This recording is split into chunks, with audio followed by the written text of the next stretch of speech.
శ్రీ కనకదుర్గ జ్యోతిష్యాలయం ప్రేమ వశీకరణ, స్త్రీ వశీకరణ, పురుష వశీకరణ, శత్రు వశీకరణ, వివాహం, సంతానం ఆలస్యమవడం, విడాకులు, కోర్టు సమస్యలు, ధనం, బిజినెస్ సమస్యలు, స్త్రీ పురుషులకు ఎటువంటి నిగూఢ సమస్యలకైనా 100% రోజుల్లోనే పరిష్కారం చూపబడును. కేరళ, తమిళనాడు, కర్ణాటక మరియు 18 శక్తిపీఠాల పద్ధతుల్లో పూజలు చేసి ఎటువంటి సమస్యలకైనా 100% శాశ్వత పరిష్కారం చూపబడును. గురూజీ సీతారామయ్య. Cell number 8344181111. ఓం శ్రీ మాత్రే నమః. ఛానల్లోకి స్వాగతమండి. అదృష్టం అంటే మేషరాశి వారిదే. పూర్వజన్మ పుణ్యఫలం వలన వీరు పుట్టుకతోనే భగవంతుని నుండి అనేక వరాలను పొందారు. అందుకే వీరి జీవితంలో ఎటువంటి సమస్యలు, ఇబ్బందులు ఎదురవుతున్నా ధైర్యంగా ముందుకు వెళ్లగలుగుతున్నారు. అయితే ఈ రాశివారి అదృష్టానికి కారణమేమిటి? అలాగే ఆ భగవంతుడి నుండి వీరు పొందిన వరాలేమిటి? అదేవిధంగా ఈ రాశివారు జీవితంలో మరిన్ని శుభ ఫలితాలు పొందటం కొరకు చేయవలసిన దేవతారాధనతో పాటుగా పాటించవలసిన పరిహారాల గురించి ఈ వీడియోలో వివరంగా తెలుసుకుందాం. కానీ అంతకంటే ముందుగా మీరింకా మన ఛానల్ని సబ్స్క్రైబ్ చేసుకోకపోయినట్లయితే సబ్స్క్రైబ్ చేసుకొని పక్కనే ఉన్న బెల్ ఐకాన్ నొక్కి ఆల్ సెలెక్ట్ చేసుకుంటే మేమిలాంటి వీడియోస్ అప్లోడ్ చేయగానే ముందుగా మీకు నోటిఫికేషన్ వస్తుంది. ఈ రాశి వారిది సాధారణ అదృష్టం కాదు. వీరు చేసుకున్న ఎన్నో జన్మల పుణ్యఫలం వలన సాక్షాత్తు ఆ భగవంతుడే వీరికి అనేక వరాలను ప్రసాదించాడు. కాబట్టే వీరు జీవితంలో ఎన్ని అడ్డంకులు ఉన్నా అన్నింటినీ సులభంగా జయించగలుగుతున్నారు. అయితే ఈ రాశివారు అంతటి అదృష్టాన్ని ఎలా పొందారు? అలాగే భగవంతుని నుండి వీరు పొందిన వరాలేమిటి అనే విషయాల గురించి చూసుకున్నట్లయితే వీరికి అదృష్టం అంటే కేవలం వారానికో, నెలకో, సంవత్సరానికో కాదు. వీరికి జీవితాంతం అదృష్టం ఉంటుంది. స్త్రీ పురుష భేదం లేకుండా ఈ రాశిలో జన్మించిన ప్రతి ఒక్కరికి కూడా అదృష్టం అనేది ఉంటుంది. ఈ రాశివారు సున్నితమైన మనసు కలిగి ఉంటారు. ఇతరుల మాటలకు సులభంగా బాధపడతారు. అందరికీ సహాయం చేసే గుణాన్ని కలిగి ఉంటారు. ఎవరిని అవహేళన చేసి మాట్లాడటం వీరికి అస్సలు నచ్చదు. ఉన్నది ఉన్నట్లుగా మాట్లాడటానికి ఎక్కువగా ఇష్టపడతారు. తాము చేసే పనులు మాటల్లో కాక చేతల్లో చేసి చూపిస్తారు. ఇతరులతో చాలా సులభంగా కలిసిపోతారు. వీరికి ఇంటి భోజనం అంటే చాలా ఇష్టం. కొన్ని సందర్భాల్లో కుటుంబ సభ్యులకు వారి యొక్క అలవాట్లను మార్చుకోవటానికి ప్రయత్నిస్తారు. అలాగే క్రమశిక్షణతో నూతన విజయాల కొరకు ప్రయత్నిస్తారు. కానీ వీరికి క్రమశిక్షణ అనేది ఎక్కువ కాలం ఉండదు. సాంకేతిక విద్య, వైద్య విద్యల్లో బాగా రాణిస్తారు. ప్రజా సంబంధ వృత్తుల్లో, వ్యాపారాల్లో మంచి నేర్పును కలిగి ఉంటారు. ఈ రాశివారు ఎప్పుడూ ఏదో ఒక ఆలోచన చేస్తూ ఉంటారు. ప్రణాళికలు రచిస్తూ పథకాలు వేస్తూ ఉంటారు. అయితే చాలా సందర్భాల్లో వీరు చేసే ప్రణాళికలు ఎప్పుడు కార్యరూపం దాలుస్తాయో చెప్పలేం. సాంఘిక కార్యక్రమాల్లో పాల్గొనటానికి చాలా ఇష్టపడతారు. కొత్త కొత్త పథకాలను తయారు చేయటం కొరకు అనేక మందిని కలుస్తూ ఉంటారు. కొత్త విషయాలు తెలుసుకోవటానికి ఆసక్తి ఎక్కువగా ఉంటుంది. నూతన ప్రదేశాలను సందర్శించటం అంటే వీరికి చాలా ఇష్టం. అలాగే ఎక్కువగా కష్టపడి పనిచేయటానికి ఇష్టపడతారు. వీరు అధికమైన ప్రేమతత్వాన్ని కలిగి ఉంటారు. అలాగే వీరి యొక్క ప్రేమను వ్యక్తీకరించలేకపోతారు. ఎందుకంటే ఎదుటివారికి వీరి యొక్క ప్రేమ ఎలా వ్యక్తీకరించాలో వీరికి తెలియదు. సన్నిహితుల విషయంలో కొన్ని పొరపాట్లు చేస్తారు. వీరికి బంధువులన్నా, స్నేహితులన్నా చాలా ఇష్టం. అయితే వీరి బంధువులకు, స్నేహితులకు వీరి మీద ఎలాంటి ప్రేమ, ఆపేక్ష ఉండదు. కొత్తగా పరిచయమైన వాళ్లు మాత్రం వీరిని ఇష్టపడతారు, గౌరవిస్తారు. ముఖ్యంగా ఈ రాశివారు వారి వలన ఏదైనా కష్టం ఇతరులకు కలిగితే చాలా బాధపడతారు. అవసరమైన సమయంలో వీరికి ధనం లభించినా లభించకపోయినా అనవసరమైన సమయంలో ధనం అధికంగా లభిస్తుంది.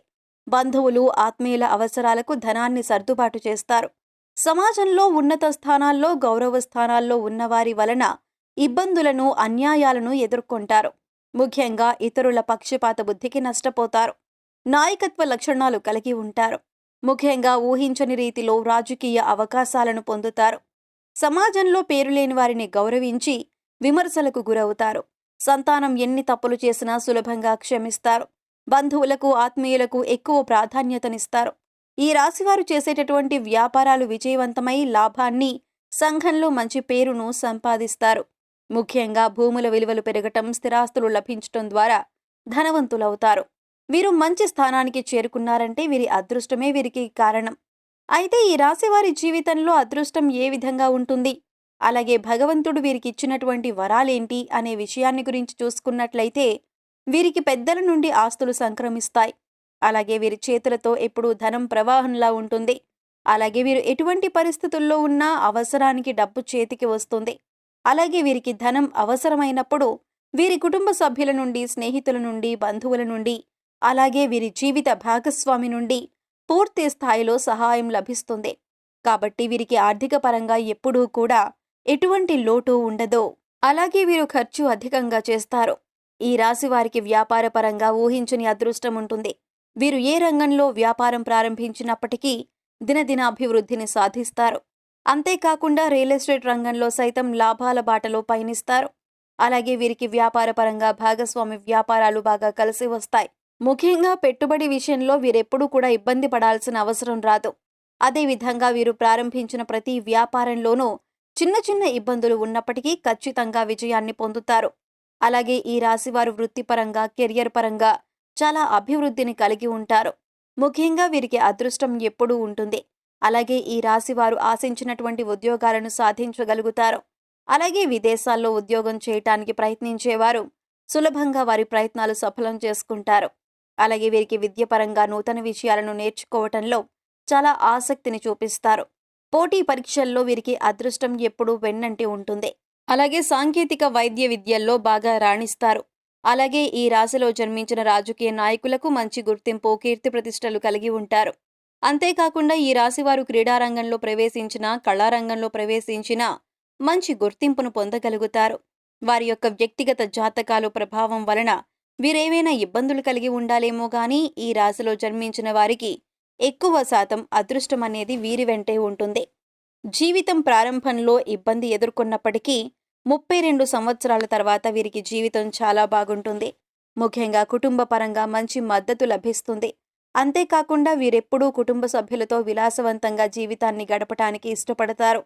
అలాగే వీరెక్కువగా కుటుంబ సభ్యులతో కలిసి పుణ్యక్షేత్రాల సందర్శనం, తీర్థయాత్రలు వంటివి చేస్తూ ఉంటారు. వీరికి ఆరోగ్యపరంగా కూడా ఎటువంటి ఇబ్బందులు ఎదురుకావు. అయితే కొన్ని సమయాల్లో వీరికి శారీరక శ్రమ, అలాగే మానసిక ఒత్తిడి అధికంగా ఉంటుంది. కాబట్టి చిన్న చిన్న అనారోగ్య సమస్యలు ఎదురవుతాయి. అయితే వీరికి ఉన్నటువంటి అదృష్టం ఏమిటంటే వీరికి వచ్చినటువంటి అనారోగ్య సమస్యలన్నీ కూడా వీరిని అంతగా బాధించవు. అయితే ఈ రాశివారు ఉన్నది ఉన్నట్టుగా మాట్లాడే స్వభావం వలన కుటుంబంలోనూ, బంధువులతోనూ లేనిపోని వివాదాలు కలిగే అవకాశం ఉంటుంది. అలాగే వీరికి ఉన్నటువంటి మొండి పట్టుదల వలన అప్పుడప్పుడు ఇబ్బందులను ఎదుర్కోవాల్సి వస్తుంది. ముఖ్యంగా వీరు అనవసరంగా ఇతరులకు హామీలు ఉంటారు. ఇలా ఉండటం వలన వీరికి లేనిపోని ఆర్థిక సమస్యలు వస్తాయి. ఇతరుల నిర్ణయాలకు గౌరవాన్నివ్వరు. కాబట్టి కొన్ని పరిస్థితుల్లో ఇబ్బందుల పాలవుతారు. అలాగే వీరు ఎవరినైనా ప్రేమిస్తే ఎదుటివారి నుండి కూడా అదే స్థాయిలో ప్రేమను ఆశిస్తారు. దీని వలన కూడా వీరు మానసికంగా ఒత్తిడి, ఆందోళనకు గురవుతారు. అలాగే వీరు కుటుంబాన్ని, బంధువులను అమితంగా ప్రేమిస్తారు. వారికి ఎటువంటి కష్టం వచ్చినా కూడా వీరికే కష్టం వచ్చినట్టు చింతిస్తారు. దీని వలన కూడా వీరికి అనవసరమైనటువంటి ఒత్తిళ్లు పెరిగే అవకాశం ఎక్కువగా ఉంది. ఈ రాశివారు ఎదుటివారి అభిప్రాయాలను గౌరవించటం, అనుభవజ్ఞుల సలహాలను పాటించటం, పెద్దలను గౌరవించటం వంటివి పాటించటం ద్వారా జీవితంలో ఆశించిన ఫలితాలను పొందగలుగుతారు. ఈ రాశివారు జీవితంలో మరిన్ని శుభ ఫలితాలను పొందటానికి చేయవలసిన దేవతారాధన గురించి చూసుకున్నట్లయితే వీరు ప్రతినిత్యం సూర్య నమస్కారాలు చేయాలి.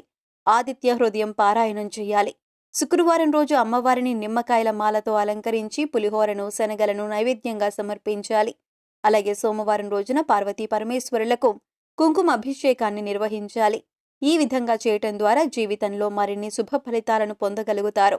ఈ రాశివారు జీవితంలో ఆశించిన ఫలితాన్ని పొందటానికి పాటించవలసిన పరిహారాల గురించి చూసుకున్నట్లయితే ప్రతి అమావాస్య రోజున బ్రాహ్మణుడికి భోజనం పెట్టాలి. అలాగే మంగళవారం రోజున ముత్తైదువుకు తాంబూలాన్నివ్వాలి. ఈ రాశివారు ప్రతి మంగళవారం ఉపవాస నియమాన్ని పాటించాలి. శనివారం రోజున నవగ్రహాలకు తైలాభిషేకం చేయించుకొని నల్ల నువ్వులు, బెల్లం, కందులు, మినుములు దానంగా ఇవ్వాలి. ఈ విధమైన పరిహారాలను పాటించడం ద్వారా వీరి జీవితంలో అనుకున్న లక్ష్యాలను సాధించగలుగుతారు. సో చూశారు కదండి, ఈ రాశివారికి అదృష్టం ఏ విధంగా ఉంది, వీరికి భగవంతుడిచ్చిన వరాలేమిటి, అలాగే ఈ రాశివారు జీవితంలో మరిన్ని శుభ ఫలితాలను పొందటానికి చేయవలసిన దేవతారాధనతో పాటుగా పాటించవలసిన పరిహారం గురించి ఈ వీడియోలో వివరంగా తెలుసుకున్నాం కదా. ఈ వీడియో మీకు నచ్చినట్లయితే లైక్ చేయండి. మీ ఫ్రెండ్స్ అండ్ ఫ్యామిలీ మెంబర్స్లో ఎవరైనా మేషరాశి వారు ఉన్నట్లయితే వారితో ఈ వీడియోను షేర్ చేసుకోవటం మర్చిపోకండి. ఇప్పటి వరకు మీరు ఇంకా మన ఛానల్ని సబ్స్క్రైబ్ చేసుకోకపోయినట్లయితే సబ్స్క్రైబ్ చేసుకొని పక్కనే ఉన్న బెల్ ఐకాన్ నొక్కి ఆల్ సెలెక్ట్ చేసుకుంటే మేము ఇలాంటి వీడియోస్ అప్లోడ్ చేయగానే ముందుగా మీకు నోటిఫికేషన్ వస్తుంది. మరో చక్కటి వీడియోతో మళ్ళీ కలుసుకుందామండి.